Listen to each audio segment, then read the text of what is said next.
கடந்த நாளில் நாம் தியானித்து கொண்டு வந்த ஜெபத்தை பற்றியதான செய்தி தொடர்ச்சியாக நம்ம தியானிக்க போகிறோம். கடந்த முறை உங்களோடு ஜெபத்தை குறித்து நான் பேசின போது பரிசுத்த ஆவிக்குள்ளே ஜெபிப்பதை குறித்த சில காரியங்கள் சொன்னேன். அதில் ஒன்று, பரிசுத்த ஆவியினால் ஏவப்பட்டு ஜெபம் செய்வது.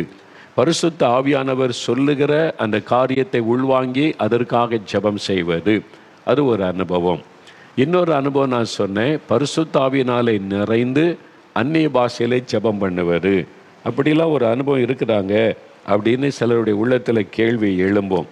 வேதத்தில் ஒரு வசனத்தை எடுங்க எல்லாரும். அப்போ நீங்கள் 1 கொரிந்தியர் 14ஆம் அதிகாரம் எடுத்துக்கொள்ளுங்க. பைபிளை புரட்டுங்க. 1 கொரிந்தியர் 14ஆம் அதிகாரம், அதில் 15வது வசனம் பாருங்கள்.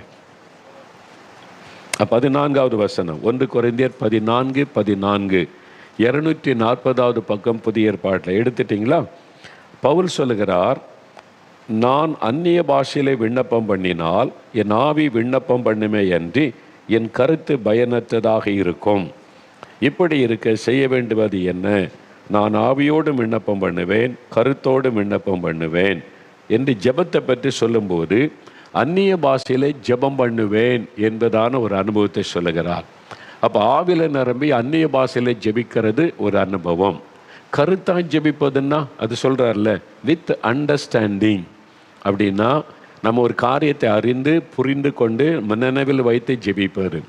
இன்னொரு காரியம், ஒரு ஜெபிக்கிற பாரம் உண்டான உடனே ஆவியானவருக்கு இடம் கொடுக்கும்போது பரிசுத்த ஆவியானவர் நம்மை நிரப்பி நம்முடைய ஆவியை ஆட்கொண்டு நம்முடைய நாவை பயன்படுத்தி அந்நிய பாஷையில் ஜெபம் செய்வார்.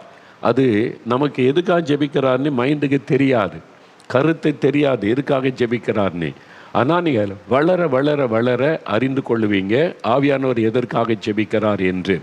அந்நிய பாஷையில் அவர் ஜெபம் பண்ணுவார், பரிசுத்த ஆவியானவர். அதுதான் ரோமர் 8 வாசிக்கிறோம், ஆவியானவர் தாமே வாக்கு கடங்காத பெருமூச்சுகளோடு வேண்டுதல் செய்வார், சகல பரிசுத்தவான்களுக்காகவும் தேவ சித்தத்தின்படி வேண்டுதல் செய்வார் என்று வசனத்தில் எழுதப்பட்டிருக்கிறது.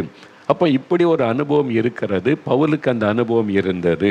அப்போ பரிசுத்த ஆவிக்குள்ளே நிரம்பி அந்நிய பாஷையில் ஜெபம் பண்ணுவது. இதில் சில அனுபவங்கள் இருக்கிறது. ஒன்று, வாக்கு கடங்காத பெருமூச்சுகளோட ஜெபம் செய்வது. அதான் அது ரோமர் 8:26 நம்ம வாசிக்கிறோம். பெருமூச்சு. இயேசு கிறிஸ்து கூட பெருமூச்சோடு கூட ஒரு மனிதனை குணமாக்கின சம்பவம் மார்க் 7ஆம் அதிகாரம் 34ஆம் வசனத்தில் பாருங்கள். மார்க் எழுதின சுவிசேஷம் 7ஆம் அதிகாரம் 34வது வசனத்தில் ஒரு சம்பவம் சொல்லப்படுகிறார். ஒரு வியாதியஸ்தனை இயேசுவண்டை கொண்டு வர்றாங்க. அப்போது இந்த மனிதனிடத்தில் அவர் செய்த காரியம் பாருங்கள். மார்க் 7:34 எடுத்துட்டிங்களா? 58வது பக்கம் எடுங்க பைபிளில் புதிய ஏற்பாட்டில் 33-34. அப்பொழுது இயேசு அவனை ஜனக்கூட்டத்தை விட்டு தனியே அழைத்து கொண்டு போய், அதாவது கொன்னை வாயுடைய ஒரு செவிடனை இயேசுவிடத்தில் கொண்டு வந்தார்கள். அவரிடத்தில் கொண்டு வந்து அவர் தமது கையை அவன் மேல் வைக்கும்படி வேண்டிக் கொண்டார்கள். அவனுக்கு வாய் பேச முடியாது, கொன்னுவா தெளிவாக பேச முடியாது, அதோடு கூட காது கேட்காது. அப்போ காதும் கேட்காது, பேசவும் முடியாத ஒரு மனிதன். அவன் மேலே கையை வைங்க சோமாயிருவான்னு சொல்கிறாங்க. ஆனால் இயேசு என்ன செய்கிறாரு, அவர் அவனை ஜனக்கூட்டத்தை விட்டு தனியே அழைத்து, இங்கெல்லாம் அங்கே இருங்க அப்படின்னு அவனை தனியாக கூட்டி கொண்டு போய் தம்முடைய விரல்களை அவன் காதுகளில் வைத்து உமிழ்ந்து அவனுடைய நாவை தொட்டு, என்ன தெளிவாக பேச முடியல, நாவையும் தொட்டு வானத்தை பார்த்து பெருமூச்சு விட்டு, இயேசு பார்த்தீங்களா, பெருமூச்சு விட்டார். பெருமூச்சு விட்டு எப்பத்தா என்றார். அதற்கு திறக்கப்படுவதாக என்ற அர்த்தமாம். உடனே அவனுடைய செவிகள் திறக்கப்பட்டு அவனுடைய நாவின் கட்டும் அவிழ்ந்து அவன் செவ்வையாய் பேசினான். அப்போது பெருமூச்சு விட்டு பிதாக்கிட்ட ஜெபிக்கிற ஜெபந்தான் அது. வார்த்தை வராது, பெருமூச்சு வரும்.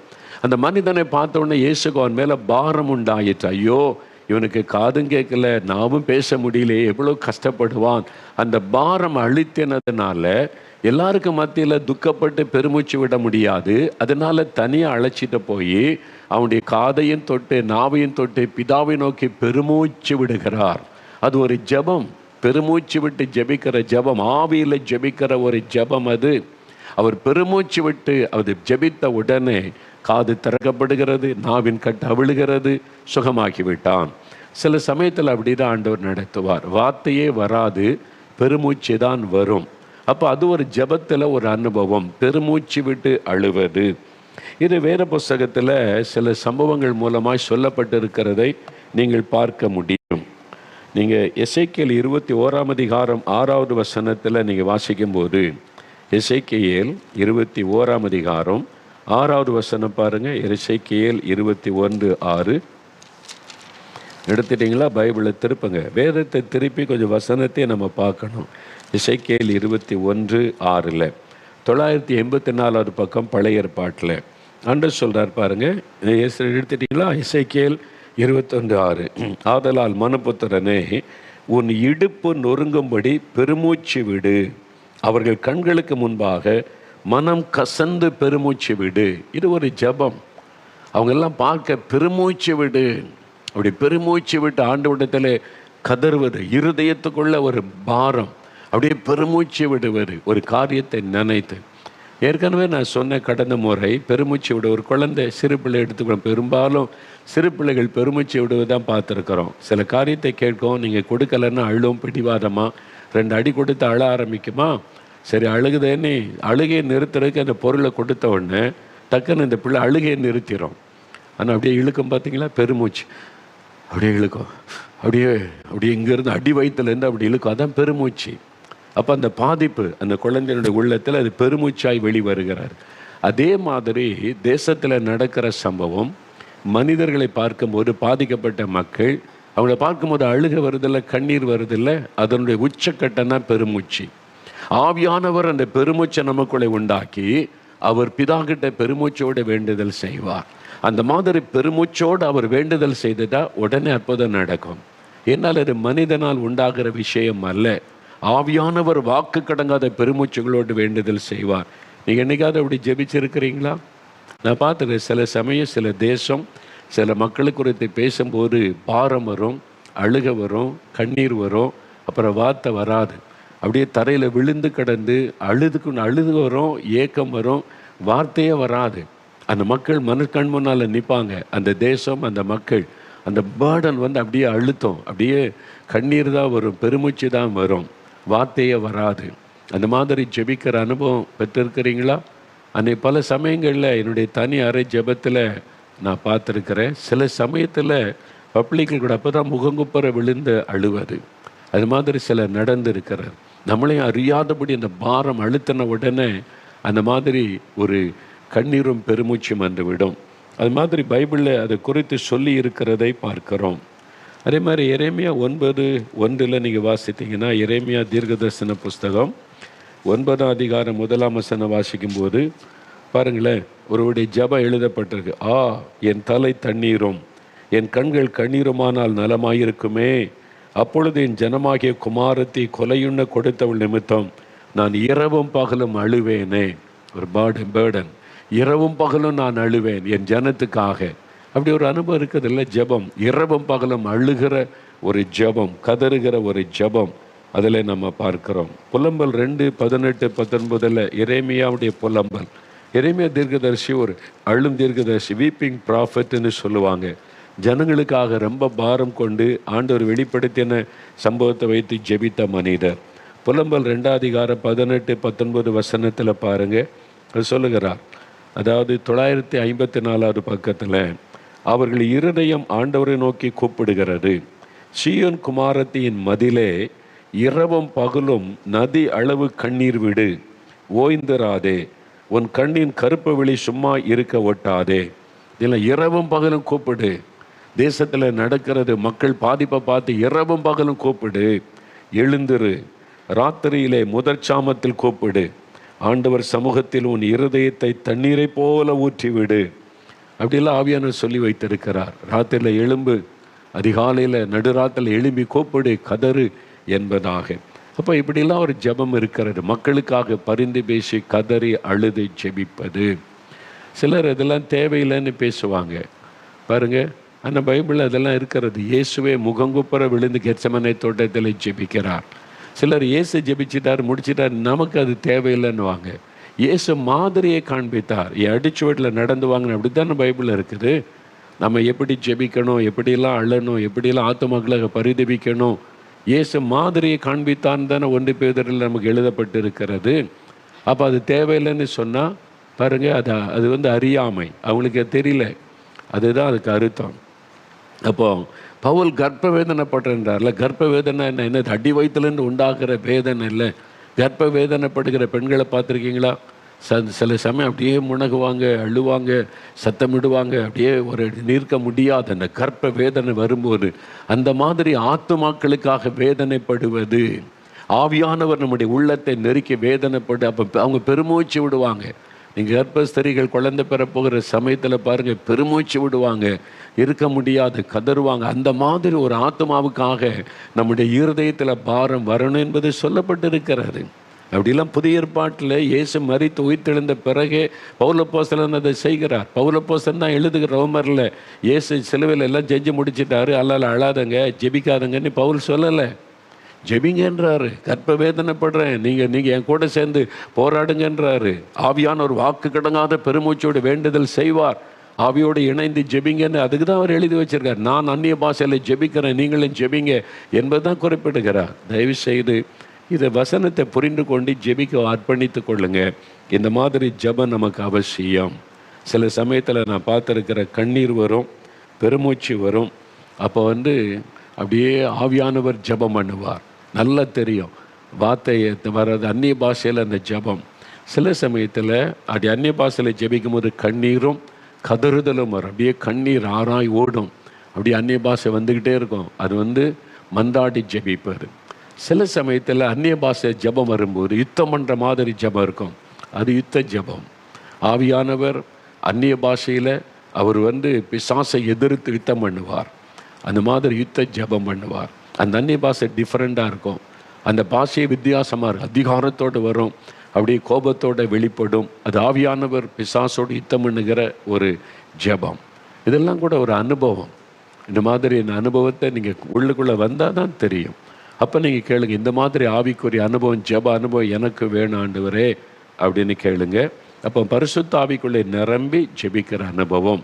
அப்போ ஆவியானுடைய வழி நடத்துதலோடு ஜெபிக்கிறது ஒன்று, பரிசுத்த ஆவியினால் நிரப்பப்பட்டு அந்நிய பாஷையிலே ஜெபிப்பது ஒன்று. இந்த அனுபவங்களுக்குள்ளே நம்ம கடந்து வர வர இன்னும் ஜெபத்தில் ஆழமான அனுபவத்துக்குள்ளே நீங்கள் செல்ல முடியும். அது சில சமயத்தில் இது எந்த மாதிரி வரும்னு தெரியுமா? அப்போ பெரும்பாலும் அந்த அனுபவம் வரும்போது இயேசு பிரத்யட்சமாக சந்திப்பார். அவங்களுக்கு தான் அந்த பேர்டன் உண்டாகும். நான் சில சமயம் அவரை பார்த்துருக்கிறேன். அவரை சந்தித்ததில் பிரத்யட்சமாக சந்திக்கிற சமயத்தில் அதிகமாய் உண்டானது இருதயம் நொறுங்கி கதறி அழுது ஜெபிக்கிற அனுபவம் தான் வந்திருக்கிறது. அப்படியே ஒரு கதறுதல் வரும், உள்ளத்துலேருந்து பெருமூச்சு வரும், முகங்குப்புற விழுந்து கிடக்கிற ஜெபம் வரும். என்ன அவர் தேசங்களை குறித்து தான் பேசுவார், ஆத்துமாக்களை குறித்து தான் அதிகம் பேசுவார். அவர் எருசலேமை பார்த்து அழுதார்ல, அப்போ எருசலேமை பற்றி சொல்கிறார், கோழி தன் குஞ்சுகளை சேர்த்துக்கொள்ள எத்தனை தூரமோ அதே மாதிரி வந்தேன், நீ சேர்த்துக்கொள்ள போயிட்டியே, அசட்டை பண்ணிட்டு பெரிய அழிவு வரப்போது தேசத்துக்கு இந்த பேர்டனோட தான் இயேசு அழுகிறார். அதே பாரம் உங்களுக்குள்ளே வரும். அந்த தேசத்தில் நடக்கிற உங்களுடைய உள்ளத்தை பாதிக்கும் பாருங்கள். அப்போ ஆவியானவர் உங்களை நிரப்பும் போது தான் அந்த கண்ணீரின் ஜெபம், பெருமூச்சின் ஜெபம், கதறுதலின் ஜெபம் வரும். உங்களை அறியாமல் கதறுவீங்க, அலறுவீங்க, அப்படியே முகங்குப்புற விழுவீங்க. அந்த மாதிரி பேர்டன் உங்களுக்குள்ளே உண்டாகும். அது ஒரு மந்தாட்டு ஜெபம், ஆவியானவர் விண்ணப்பம் பண்ணுவது. இந்த அனுபவத்தை நீங்கள் பெற்றிருந்தால் விட்டுறாதுங்க. அது உங்களுக்குள்ளே ஒரு அந்த அந்த அந்த ஜெபம் வந்துட்டால் உங்களுடைய சரீரம் பாதிக்கப்படுவதை உணர்வீங்க. ஆமாம், அந்த சரீரம் சில 2-3 நாட்கள் வரைக்கும் உங்களுடைய சரீரத்தில் அந்த பாதிப்பு தெரியும். தானியேல் ஜெபம் பண்ணின போது செத்தவன் போல விழுந்துட்டாராம். இல்லை, அவர் மன்றாடி ஜெபித்த போது அவரால் செயல்பட தேவதூதன் தூக்கி கஷ்டப்பட்டு அவர் ஹெல்ப் பண்ணுகிறதை நம்ம தானியேலின் புஸ்தகத்தில் வாசிக்கிறோம். அதே மாதிரி அனுபவம் நமக்கும் உண்டாகும். நம்முடைய இருதயம் கசைக்கு பிழியப்பட்டு கதறி ஜெபிக்கும் போது அந்த பாதிப்பு நம்முடைய சரீரத்தில் வெளிப்படும், சரீரம் பாதிக்கப்படும்.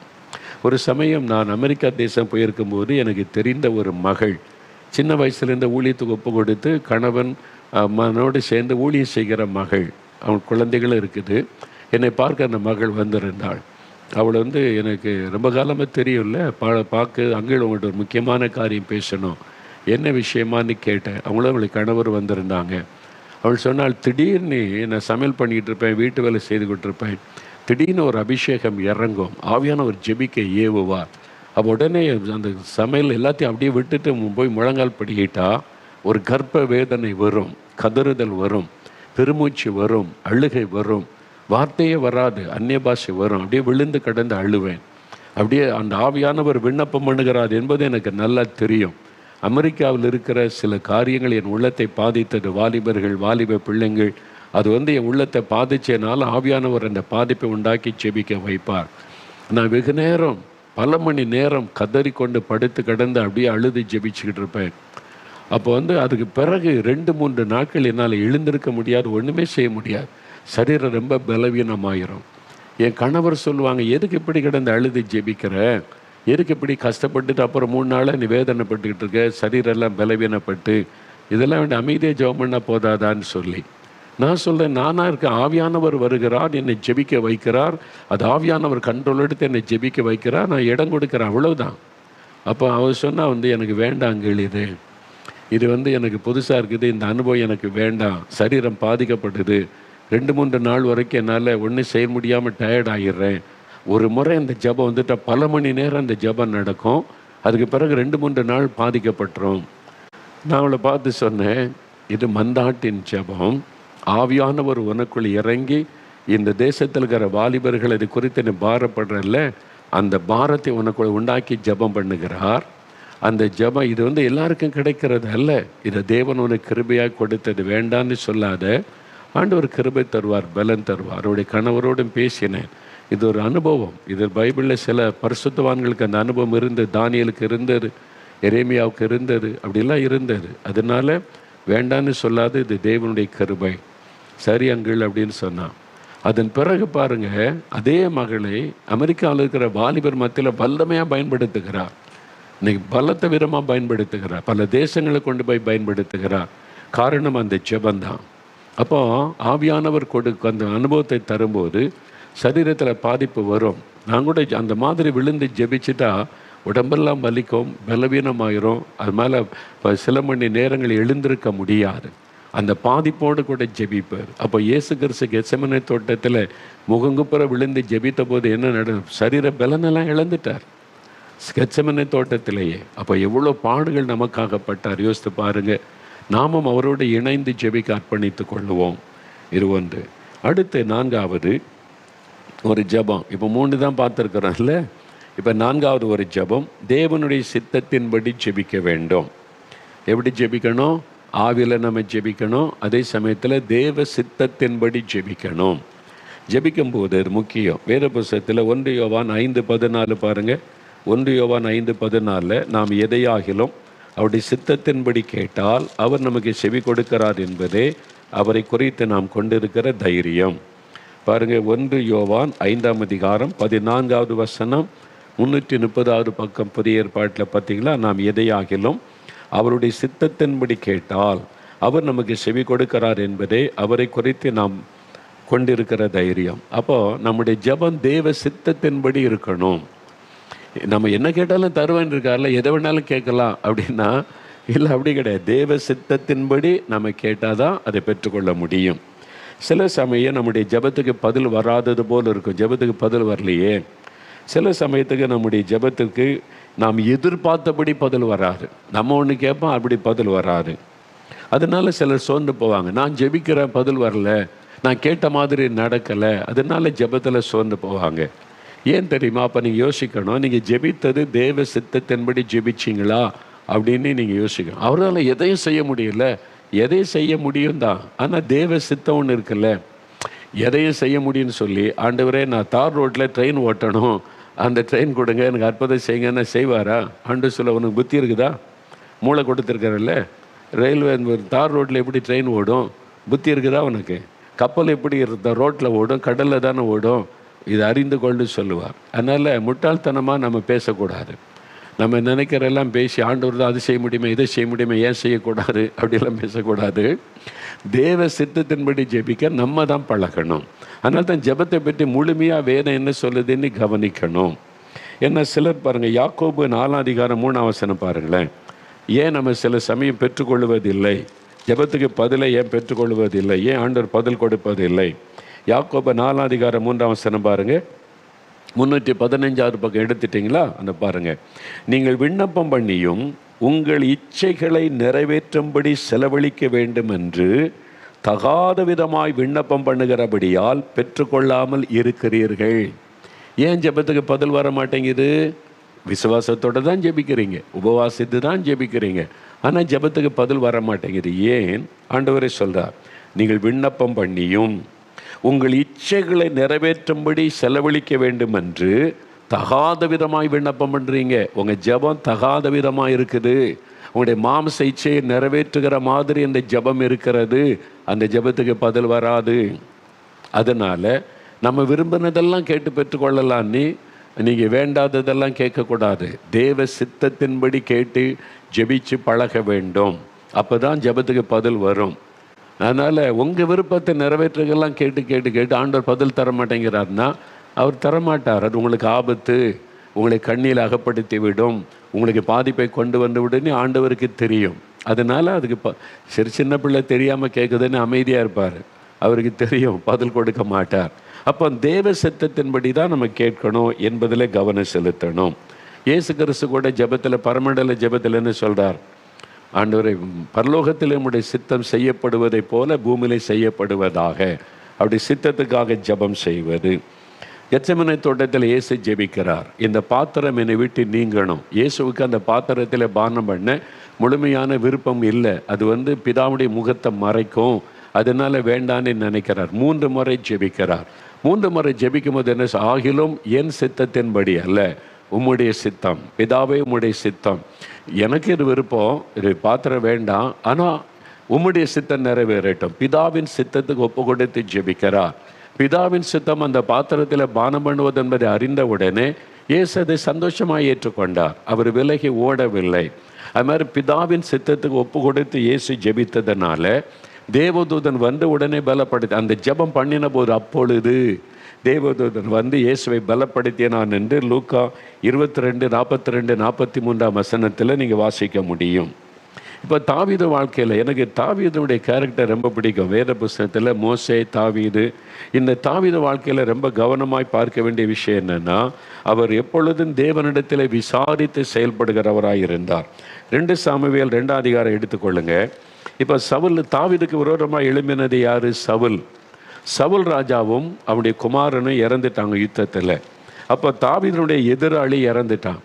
இப்போ சவுலுக்கு பிறகு ராஜாவாக தெரிந்து கொள்ளப்பட்டது தாவீது. சாமுவேல் மூலமாக, தீர்க்கதரிசி மூலமாக கர்த்தர் அபிஷேகம் பண்ணிட்டான், நீ தான் அடுத்த ராஜா நீ. இப்போ சவுல் இறந்த உடனே தாவீது என்ன பண்ணியிருக்கலாம்? நேரே போய் நான் தான் அடுத்த ராஜா, கர்த்தர் அபிஷேகம் பண்ணியிருக்கிறார், எல்லாரும் வாங்க என கீழே உடனே சிங்காசனத்தில் போய் அமர்ந்திருக்கலாம். அப்படி செய்யலை. தேவனுக்கு அவனுக்கு வெளிப்பாடு கொடுத்து தீர்க்க தரிசனமாக பேசி அதுக்கான அபிஷேகம் கொடுத்திருந்த போதிலும் சவுல் இறந்த உடனே நான் தான் ராஜானி போய் உடனே நிற்கவில்லை. அந்த வசனம் கவனிங்க. 2வது அதிகாரம் 1வது வசனம் பாருங்க. பின்பு தாவீது கர்த்தரை நோக்கி. முந்தின அதிகாரத்தில் சவுல் ராஜா இறந்துட்டார் கில்போவா மலையில். அதுக்காக தாவீது துக்கப்பட்டுட்டு அழுகிறார். பராக்கிரமசாலிகள் விழுந்துட்டாங்க, என் சத்துரு அழிஞ்சிட்டான்னு சந்தோஷப்படலை. ஐயோ, அவங்கெல்லாம் அபிஷேகம் பண்ணப்பட்டவங்க, பராக்கிரமசாலிகள் விழுந்துட்டாங்களே, துக்கப்பட்டு அழுகிறார். அழுதுட்டு போய் உடனே சிங்காசனத்தை பிடிக்கலை. என்ன சொல்கிறார் பாருங்க. பின்பு தாவீது கர்த்தரை நோக்கி, நான் யூதாவின் பட்டணங்கள் ஒன்றிலே போய் இருக்கலாமா என்று விசாரித்தான்.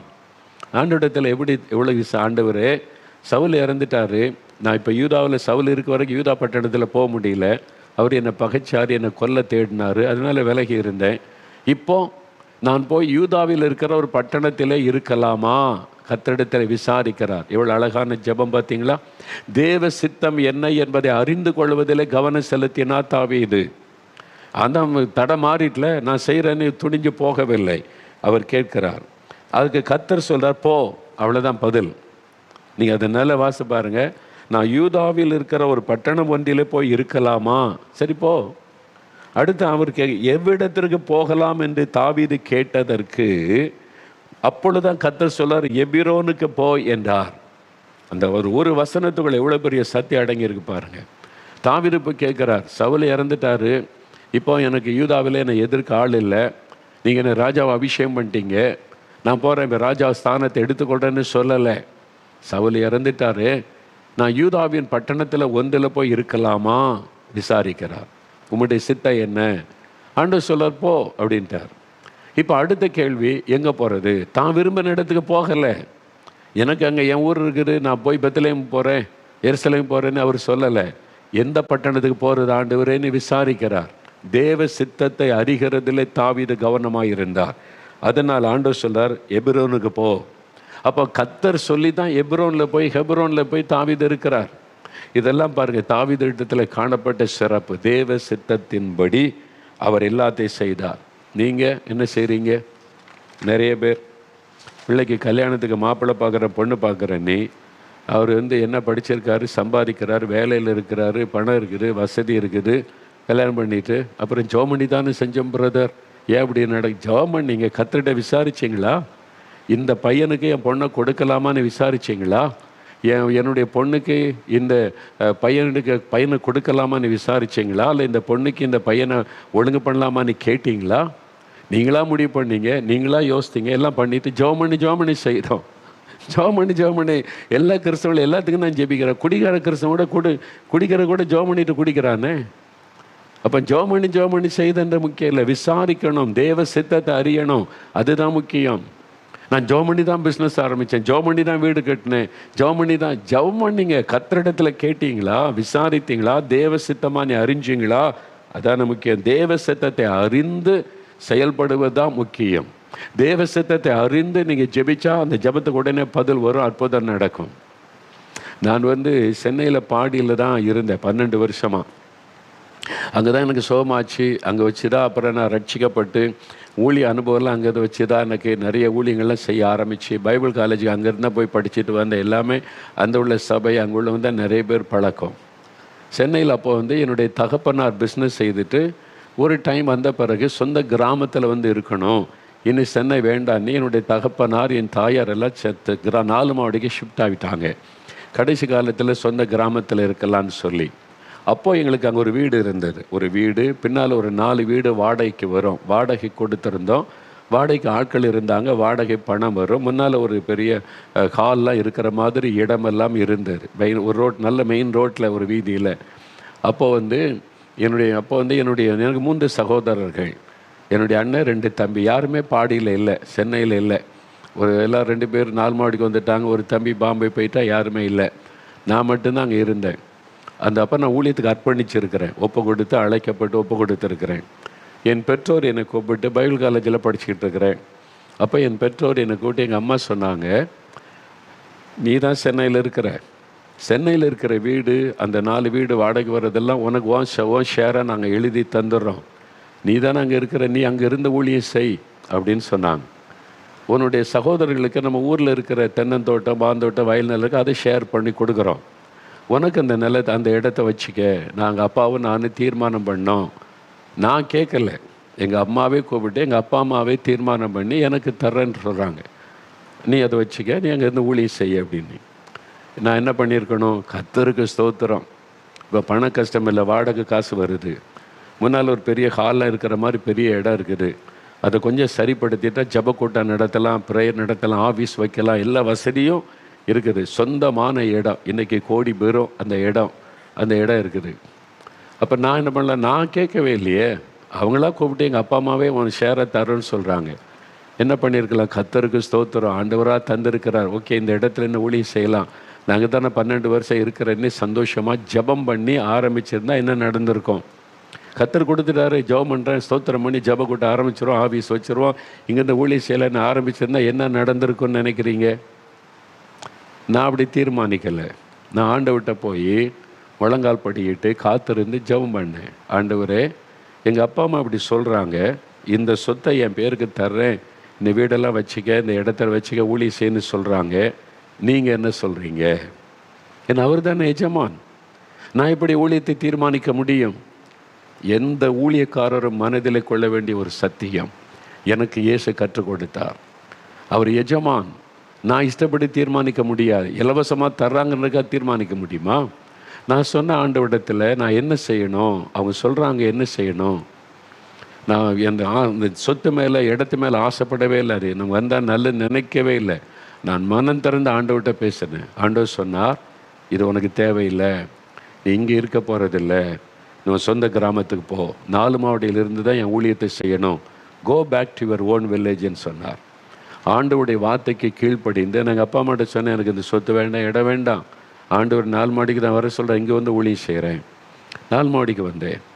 அங்கே வந்து ஒரு அடி நிலம் கூட எங்களுக்கு வந்து ஊழியத்துக்குன்னு கிடையாது. எங்கள் அப்பா அம்மா சொத்து இருக்குது, அப்புறம் எனக்கு கொடுத்தாங்க நிறையா சொத்துக்கள் தோட்டம் எல்லாம் கொடுத்தாங்க இங்கே 4 மாவடியில். அப்போது வந்து ஊழியத்துக்குன்னு ஒன்றும் கிடையாது.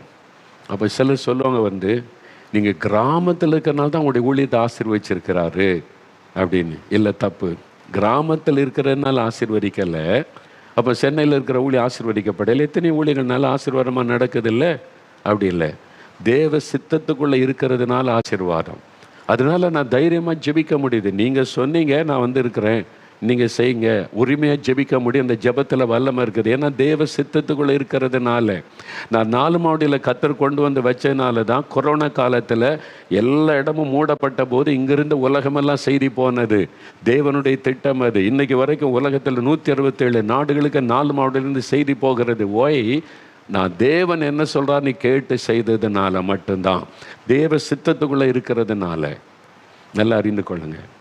15 வருஷத்துக்கு முன்னால் நான் ஜெபிக்கும் போது ஆண்டவர் சொன்னார், ஒரு நியூஸ் சேனல் ஆரம்பிக்கணும், பொதுவான ஒரு சேனல் ஆரம்பித்து அதில் நியூஸ் எல்லாம் மக்களுக்கு கொடுக்கப்படணும். நான் கேட்டேன், எனக்கு அதுக்கு என்ன சம்மந்தம் ஆண்டவரே? நான் வந்து கிறிஸ்தவ ஊழியம் செய்கிறேன், மிஷினரி அனுப்பணும், சுவிசேஷம் சொல்லணும்னா எனக்கு புரியுது. எதுக்கு டிவி சேனல் நான் ஆரம்பிக்கணும்? கிறிஸ்தவ சேனல் ஆரம்பிக்க சொன்னால் பரவாயில்ல, நியூஸ் சேனல் அதெல்லாம் எதுக்கு? அது பிஸ்னஸ் இல்லை, நான் செய்ய முடியாது இல்லைன்னு. எனக்கு வேணும், எழுப்புதல் காலத்தில் என் மக்களுக்கு செய்தி சொல்ல எனக்கு ஒரு டிவி சேனல் வேணும், நீ அதை செய்யணும்னு பேசினார். எனக்கு அதை பற்றி ஒன்றுமே தெரியாது. டிவி சேனல் எப்படி ரெஜிஸ்டர் பண்ண, என்ன செய்யணும், ஒன்றுமே தெரியாது. ஆண்டவர் சொன்னார், நீ எனக்கு வேணும் செய். ஆண்டவரை, இது நான் எப்படி செய்ய முடியாது? பிஸ்னஸ், நான் ஊழியக்காரன், பிஸ்னஸ் செய்யக்கூடாது, அது எனக்கு தெரியும். நீ ஆரம்பித்து அதை கொடுத்துரு, அதை நடத்துகிறக்கு ஆட்களை தருவ, அவங்க நடத்துவாங்க. ஏன்னா எழுப்புதல் காலத்தில் எனக்கு இப்படி ஒரு சேனல் வேணும். என் எழுப்புதல் செய்தி போகணும், மக்களுக்கு என் செய்தியை கொண்டு போகணும், உண்மையான செய்தி மக்களுக்கு சொல்லணும். எல்லா சேனலும் ஒவ்வொரு கட்சிக்கு பின்னால் இருக்குது. அந்த கலப்படமான செய்தி தான் மக்களுக்கு போகுது. தெளிவான செய்தி மக்களுக்கு சொல்லப்படணும். எனக்கு வேணும், இதை செய்யினார். நான் வந்து கீழ்ப்பட்டு, சரி ஆண்டவரே, நீங்கள் சொல்கிறீங்க, நான் செய்கிறேன், ஆனால் நான் இதுலேயே நான் பொறுப்பெல்லாம் இருக்க மாட்டேன், நீங்கள் சொல்கிற மாதிரி செஞ்சு விடுறேன்னு ஆரம்பிக்க. ஆண்டவர் சொன்ன மாதிரி சில ஆட்கிட்ட போய் நான் பேசினேன். யார்கிட்டையும் பணம் கொடுங்கன்னு கேட்கல, பொதுவாக கூப்பிட்டு இந்த மாதிரி டிவி சேனல் கத்தர் ஆரம்பிக்க சொல்கிறாரு, அது பொதுவான சேனல் அப்படின்னு கேட்டேன். சொன்னேன், நான் ஏவப்பட்டவங்க நீங்கள் ஜாயின் பண்ணலாம். ஒரு 350 பேர் ஜாயின் பண்ணி தான் இன்றைக்கி சத்தியம் டிவி ஓடிக்கிட்டு இருக்கு. பார்க்குறீங்களே, இந்த சத்தியம் தொலைக்காட்சி அப்படி தான் வந்தது. பேர் கத்தர் கொடுத்த சத்தியன்னு பேர் வை, கத்தருடைய பிள்ளைகள் அதை நடத்துவாங்கன்னு இப்போ ஐசக் பிரதர் எம்டியாக இருந்து நடத்துகிறாங்க. அது இப்போ எவ்வளோ அழகாக செய்தி போகுதில்ல, உலகமெல்லாம் கத்தர் சொன்ன மாதிரி. அப்போ 15 வருஷத்துக்கு முன்னால் இதை சொன்னபோது சில கிறிஸ்தவர்கள் வந்து என்னை எதிர்த்தாங்க. இது எதுக்கு பிரதர் உங்களுக்கு? இயேசுடிக்கிற சேனல் ஆரம்பிங்க, கிறிஸ்தவ சேனல். நான் சொன்ன ஏஞ்சல் டிவி இருக்குது, பிளஸிங் டிவி இருக்குது, ஏற்கனவே 2 டிவி 24 பேர் இருக்குது, இன்னொரு கிறிஸ்தவ சேனல் இருக்குது. ஆண்டவர் எனக்கு கிறிஸ்தவ சேனல் ஆரம்பிக்க சொல்லலை, இதை தான் ஆரம்பிக்க சொன்னார், அதனால் ஆரம்பித்து கொடுப்பா நடக்கும் அப்படின்னு. சிலரால் விளங்கி கொள்ள முடியல. மோகன்லாஸுக்கு என்ன ஆச்சு அப்படிலாம் பேசினாங்க. ஒரு பிஸ்னஸ் மேன் வந்தார். அவர் வந்து சொன்னார், பிரதர் 3 கோடி ரூபா நான் தரேன், நீங்கள் இயேசுடிக்கிறார் டிவி சேனல் ஆரம்பிங்க. நான் கேட்கவே இல்லை காசு, அவரே வந்து என்கிட்ட பேசினார். அப்போ 15 வருஷத்துக்கு முன்னால் 3 கோடி இருந்தால் ஒரு சேனல் ஆரம்பிச்சிட முடியும், இப்போ முடியாது. அப்போ 15 வருஷம் முன்னால் அவரே சொன்னார், நான் தரேன் 3 கோடி ரூபா உங்களுக்கு, நீங்கள் இயேசுடிக்கிற சேனல் ஆரம்பிங்க, உங்கள் செய்தியெல்லாம் போடுங்க, செய்தி போயிட்டே இருக்கட்டும்னு. யோசித்து பாருங்க, 3 கோடி ரூபா சாதாரணமாக ஒரு ஆள் தருவாங்களாங்க? கடனு கூட தரமாட்டாங்க. அவர் இலவசமாக தரேன், நீங்கள் ஆரம்பித்து செய்யுங்க பிரதர் அப்படின்னு. அப்போது கத்தர் 3 கோடி ரூபா தர்றாரு, உடனே இயேசுடிக்கிறான்னு ஒரு சேனல் ஆரம்பிச்சிடலாம் நான் அப்படி நினைக்கல. அந்த 3 கோடி ரூபா எனக்கு முக்கியம் அல்ல, தேவனுடைய சித்தம். நான் சொன்னேன், பிரதர் நீங்கள் பணம் கொடுக்குறீங்க என்பதற்கு நான் ஒரு ஊழியம் செய்ய முடியாது, எனக்கு நான் என்ன ஊழியம் செய்யணும்னு பரலோகத்திலேருந்து உத்தரவு வரணும். ஆண்டவர் சொன்னது, நீ காஸ்பல் சேனல் ஆரம்பிக்க ஒன்று சொல்லலை, நியூஸ் சேனல் ஆரம்பி. அப்படி தான் கர்த்தர் சொன்னார். நான் அவர் சொல்கிறபடி தானே செய்ய முடியும். நீங்கள் பணம் கொடுக்குறீங்க என்பதுக்கு நான் செய்ய முடியாது. அன்றைக்கு அந்த பணத்தை வாங்கிட்டு நான் காஸ்பல் சேனல் ஆரம்பிச்சிருந்தா என்ன நடந்திருக்குன்னு யோசித்து பாருங்கள். இன்றைக்கி உலகெல்லாம் போயிருக்குமா இந்த செய்தி? நான் தேவனுடைய சித்தத்தை அறிந்து செயல்பட ஒப்பு கொடுத்ததுனால இன்றைக்கி சத்தியம் தொலைக்காட்சி அன்னைக்கு எல்லாருக்கும் சிலருக்கு பரிகாசமாக தெரிந்தது. கொரோனா காலத்தில் சொன்னாங்க, பிரதர் நாங்கள் நம்பல, இப்போ தெரியுது ஏன் சத்தியம் டிவி கர்த்தர் ஆரம்பிக்க வச்சார். நீ உலகமெல்லாம் இந்த செய்தி போகுது. 167 நாடுகளில் இன்றைக்கி ஜெபிக்கிறாங்க சத்தியம் தொலைக்காட்சின்னு ஒன்று வந்ததுனால. யோசித்து பாருங்க. அப்போது தேவ சித்தம்தான் முக்கியம். நான் தேவ சித்தத்தின்படி செய்ததுனால எத்தனையோ போராட்டம் வந்து சத்தியம் டிவியை நடத்த முடியாதுன்ற நிலைமெல்லாம் வந்துச்சு. இதை நடத்துறது கஷ்டம், ஏன்னா 2 கோடி 3 கோடியெல்லாம் நடத்த முடியாது, 100 கோடி ரூபா வேணும், நீங்கள் தெரியாமல் உள்ள வந்துட்டீங்க அப்படிலாம் சொன்னாங்க. உண்மைதான், நடத்த முடியாது. இதை நீங்கள் கிறிஸ்தவ சேனலாக மாற்றிருங்கன்னு சொன்னாங்க இடையிலையும். நான் சொன்னேன் மாற்ற முடியாது. ஆண்டவர் என்ன சொன்னார் அதுதான் நடக்கணும். நான் விரும்புகிறபடி செய்ய முடியாது. என்கிட்ட சொன்னாங்க, இயேசுடிக்கிற சேனலை நடத்துங்க, இதை நடத்த முடியாதுன்னு. நீங்கள் நடத்த முடியாட்டா போங்க, கர்த்தர் தன் ஆளை வச்சு நடத்துவார். அவருடைய திட்டம் இன்றைக்கி நடக்குது மகிமையாய். இன்றைக்கி அநேகருடைய கண்கள் ஆச்சரியப்படுது, எப்படி நடக்குது இது? இது இயேசு, அவருடைய சித்தம். அது மாதிரி ஒவ்வொரு காரியத்திலும் நீங்கள் தேவ சித்தத்தை கேட்கணும்.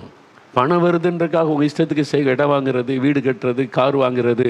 பணம் கொடுத்து அவங்க இஷ்டத்துக்கு கார் வாங்குவீங்களா? அவங்க இஷ்டத்துக்கு இடம் வாங்குவீங்களா? யார் சொன்னது உங்களுக்கு? கர்த்தர் சொன்னாரா? ஊழியத்துக்கு காசு வந்தால் இடம் வாங்கணும், பில்டிங் கட்டணும் கர்த்தர் சொன்னாரா? கர்த்தர்கிட்ட கேட்டிங்களா? சுவிசேஷம் அறிவிக்கணுமே, சர்ச்சை கட்டணுமே, பயன்படுத்தலாம்ல. நம்ம கர்த்தர்கிட்ட கேட்டு கேட்டு கேட்டு செய்யணும். அப்போ தேவ சித்தத்துக்கு ஒப்படைச்சுட்டா உங்களுடைய ஜெபம் வல்லமுள்ளதாக இருக்கும். அந்த ஜெபத்துக்கு பதில் வரணும். தேவ சித்தத்துக்குள்ளே நிற்கிறதுனால தான் தைரியமாக சொல்கிறேன், ஒருவர் என்னை தொட முடியாது. என்னை எத்தனை பேர் என்ன பரிகாசம் பேசினாலும் ஊழியத்தை முடக்க முடியாது, ஊழியத்தை கை வைக்க முடியாது. ஏன்னா நான் தேவ சித்தத்துக்குள்ளே நிற்கிறேன், அவர் சொன்னபடி செய்கிறேன். அதனால நோ மேன் கேன் டச். ஒருத்தர் ஊழியத்தை தொட முடியாது. அந்த ஊழியத்தில் கை வச்சு பார்க்கட்டும், அவன் அழிஞ்சிருவான்னு எனக்கு தெரியும். ஏன்னா அந்த ஊழியத்தை நடத்துகிறவர் கர்த்தர். என் விருப்பம் கிடையாது. நான் என் விருப்பத்தின்படி ஒரு பில்டிங்கும் கட்டலை, ஒரு ஊழியமும் செய்யலை. அவர் சொல்ல சொல்ல சொல்ல நான் செய்கிறதுனால தான் இந்த தைரியம் இருக்கிறது. புரியுதா உங்களுக்கு? அதே மாதிரி தான் உங்கள் குடும்பத்தில் பிள்ளைகள் காரியம், பிஸ்னஸ் காரியம், படிப்பு காரியம் கர்த்தரிடத்தில் கேளுங்க. யார் சொல்லி உங்கள் பிள்ளையை சீனாவில் அனுப்பி படிக்க வைக்கிறீங்க? யார் சொன்னால் ரஷ்யாவில் படிக்க கர்த்தர் சொன்னாரா? ஏன் கடன் பிரச்சனை? நீங்கள் கர்த்தர்கிட்ட கேட்கல, உங்கள் இஷ்டத்துக்கு படிக்க வைக்கிறீங்க, உங்கள் இஷ்டத்துக்கு அங்கே அனுப்புகிறீங்க, இங்கே அனுப்புகிறீங்க, பணம் லட்சக்கணக்காக செலவு பண்ணிவிட்டு அப்புறம் என்ன பண்ணுறதுன்னு தெரிலன்னு நிற்கிறீங்க. யார்கிட்ட கேட்டீங்க? கர்த்தர்கிட்ட கேட்டிங்களா? உங்கள் பிள்ளைய படிக்க வைக்கிற காரியம் கூட அவர்கிட்ட கேட்கணும். அவருடைய சித்தம் இல்லாமல் செய்யக்கூடாது, உங்கள் இஷ்டத்துக்கு செய்யக்கூடாது, உலக மக்களை போல் செய்யக்கூடாது. ஏன் கவர்மெண்ட் ஸ்கூலில் சேருன்னா சேர்க்கணும், அவங்க தான் கிறிஸ்தவங்க. உன் பிள்ளை கவர்மெண்ட் ஸ்கூலில் படிக்க வை. எதுக்கு வீணாக பணம் செலவு பண்ணணும்னா கீழ்ப்படியணும். அதுக்காக இல்லை அப்படிலாம் படிக்க வைக்க முடியும், பிள்ளை அப்படி படிக்க இப்படி படிக்கணும், அப்போ கடன் பிரச்சனை சிக்கி தான் இருப்பேன். அப்போ நம்ம இஷ்டத்துக்கு செய்யக்கூடாது. தயவு செய்து இதெல்லாம் யோசிக்கணும். நிறைய பேர் இதை பற்றி சிந்திக்கிறதே கிடையாது. தேவ சித்தெல்லாம் முக்கியம் இல்லை, நான் விரும்புகிறத கர்த்தர் செய்யணும், அவ்வளோதான். அதனால தான் கடன் பிரச்சனை, நஷ்டம், இழப்பு, ஊழியம் முடக்கப்பட்டு இன்றைக்கி வேதனை. ஒரு நிமிடம் ஜெபிக்கலாமா? அப்படி இருத்தில் கை வைங்க. ஆண்டவரே, உம்முடைய சித்தத்தை தான் நான் செய்யணும், உமக்கு சித்தமானபடி நான் ஜெபிக்கணும், உம்முடைய சித்தத்தை அறிந்து ஜெபிக்கணும். எனக்கு கிருபை தாங்க, கிருபை தாங்க, கிருபை தாங்க. உம்முடைய சித்தத்துக்கு மாறா எதையும் செய்யக்கூடாது, எனக்கு உதவி செய்யுங்க. ஜெபம் பண்ணுங்க, ஜெபம் பண்ணுங்க. ஊழியக்காரங்க முக்கியமாக ஜெபம் பண்ணுங்க. கிறிஸ்தவ குடும்பங்கள் ஜெபம் பண்ணுங்க. ஆண்டவரே, உம்முடைய சித்தத்தை அறிந்து செயல்பட நான் என்னை ஒப்பு கொடுக்கிறேன். உம்முடைய சித்தத்தை அறிந்து ஜெபிக்க செயல்பட அர்ப்பணிக்கிறேன். உம்முடைய சித்தத்துக்கு மாறாய் நடந்து கொண்டதை கர்த்தர் எனக்கு மன்னியும். ஆண்டவரே, இனிமேல் உம்முடைய சித்தத்தை அறிந்தே நான் ஜெபிப்பேன், செயல்படுவேன், ஒப்பு கொடுக்கிறேன். இயேசு கிறிஸ்துவின் நாமத்தில் ஆமேன், ஆமேன். என் ஆத்துமாவே கர்த்தரை சோஸ்திரி, என் முழு உள்ளமே அவருடைய பரிசுத்தமுள்ள நாமத்தை சோஸ்திரி. என் ஆத்துமாவே கர்த்தரை சோஸ்திரி, அவர் செய்த சகல உபகாரங்களை மறவாதே. ஆமேன், ஆமேன்.